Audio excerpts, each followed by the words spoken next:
ملا یعقوب خپه خلک پخلا او هیواد ته یې راوستل. ملا یعقوب چې تېره ورځ له اماراتو څخه هیواد ته راستون سو، خفه خلک یې پخلا او داخل هیواد ته یې راستانه کړل.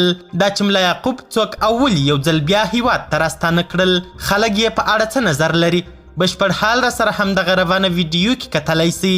سلامونه قدرمنو لیدونکو، زموږ مشال پریس یوټیوب چینل ته ښه راغلاست.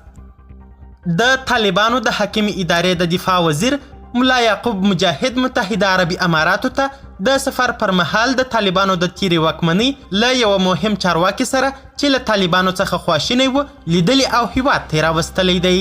هغه تېره ورځ د متحده عربي اماراتو څخه له 15 ورځني سفر وروسته هیواد ته راستون سو او د معتصم اغاجان په نوم دغه پخوانی لوړپوړي طالب چارواکی هم له ځان سره هیواد ته راوست. معتصم اغاجان چې د طالبانو د تیرې واکمنۍ پر مهال د دوی د مالیې وزیر و، د جمهوري نظام پر مهال یې د طالبانو او افغان دولت د مذاکراتو هڅې کولې.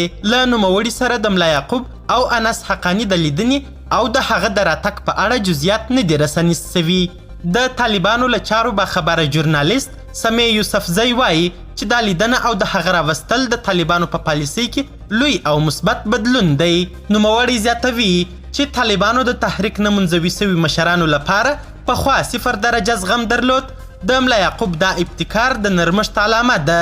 معتصم اغاجان د 2019 ولسمشریزو ټاکنو پر مهال له ولسمشر غني سره هم لیدلی او په ضمني ډول یې ملاتړ ورڅخه کړی و. هغه په یوه مرکه کې د نجونو له زده کړو دفاع کړې او ویلي و چې لوڼې یې په اسلامي هیوادونو کې تر لوړو کچو زده کړې کړي دي.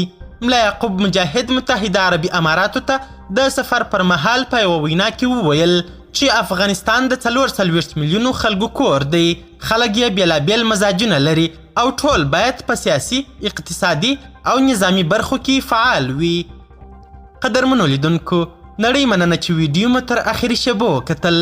د لا زیاتو او نورو لحظه پر لحظه خبري مطالبو لپاره زموږ همدغه مشال پریس یوټیوب چینل سبسکرایب کړئ. تر بیا او بلې ویډیو ښه وخت ښې چارې د الله په امان.